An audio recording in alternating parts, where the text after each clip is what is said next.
So I come from a family of loudmouth, vocal, storytelling people.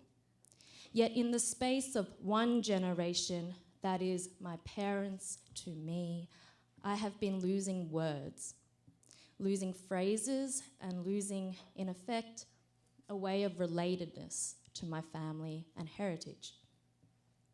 My family found its way to Australia to reimagine what was possible. Like many migrants who make the journey to a so-called more developed country, there was promises of education, of healthcare that was accessible, and housing, better opportunities. But we know that racist capitalism doesn't work like that. You don't get handed these opportunities to anyone, right? But under the conditions of white supremacy and this colonialist mentality, there has been a cost. And the cost comes in many forms. One of those forms has been the loss of language for me. And it was through this compulsory participation in cultural assimilation that laid out that loss. As a racialized minority, especially during the height of anti-Asian sentiment in the late 90s Australia, not speaking English was willful harm. Australia had one of the most conservative right-wing governments voted on a platform, no less, of strengthening the borders and reigniting debates about the inappropriate other, whether that be Asian, Black, Indigenous, low-income, disabled folks, been a burden on white civil society. And I remember really vividly as a 4-year-old that there was some unease around speaking Chinese in public. So this one time, I was in a shopping centre with my mum. During our usual thing, my mum would take me and my brother to the shopping centre, letting us stay in the toy department for hours until she'd done her thing. But this particular time, I'd somehow lost her. She had lost me. I walked around crying and crying. I was puffy-faced and mouth gaping. I was feeling so scared. I didn't really speak English then, but I understood it. I knew that that big I in the middle of in this shopping centre, those people standing there, they were meant to help me.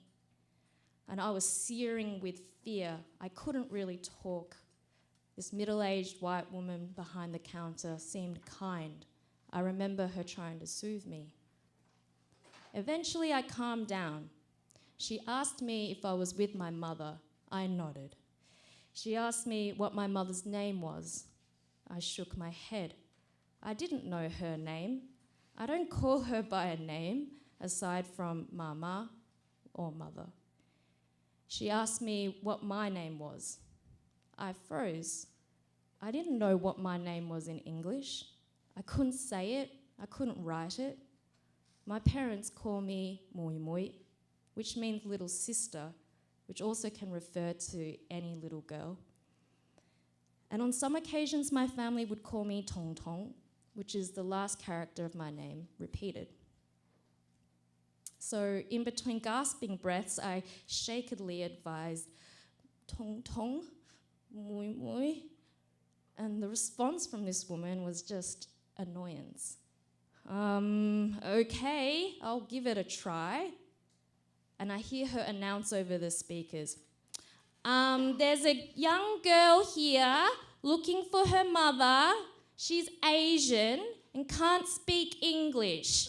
If you are the mother of a small Asian girl with short hair, please come to the information counter. And again, she says this. And I'm just streaming with tears down my face. I'm so ashamed. But I just now remember how long I was waiting. I was probably not waiting that long, but it felt like a lifetime. And as the tears start drying up, inside of me, I feel this growing shame and embarrassment replace sadness. And I was watching the clock. I knew that the shopping centre was going to close soon.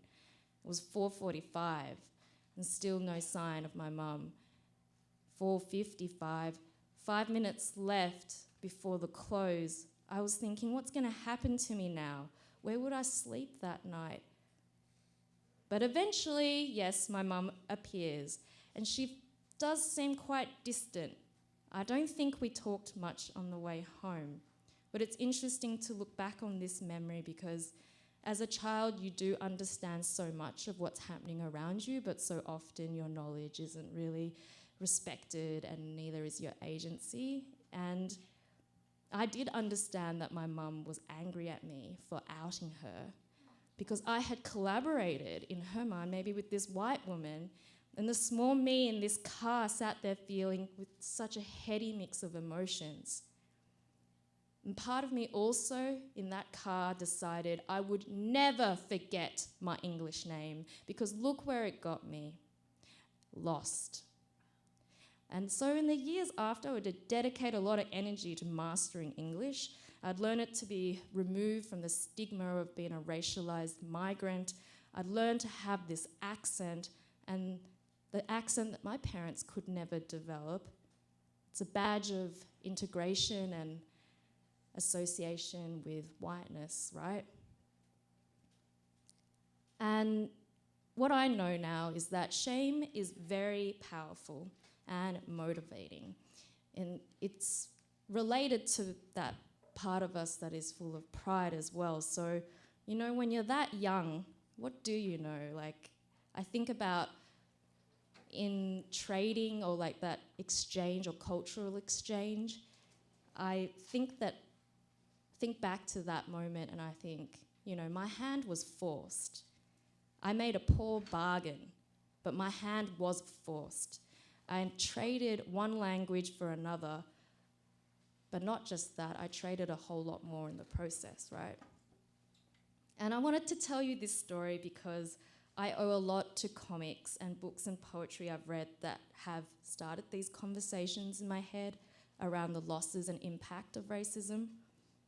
And I definitely would read comics and be mesmerized by how they opened up these spaces of ambiguity and like, you know, rawness and like, you know, fuck politeness and, you know, getting really real with what's happening in front of us and not just taking the norm as that's reality.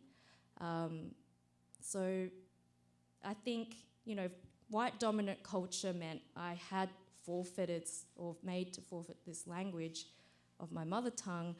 I feel like I can somehow redeem myself with another, like putting myself into a visual language. I somehow found some solace, if not healing, that unspoken pain. So thank you.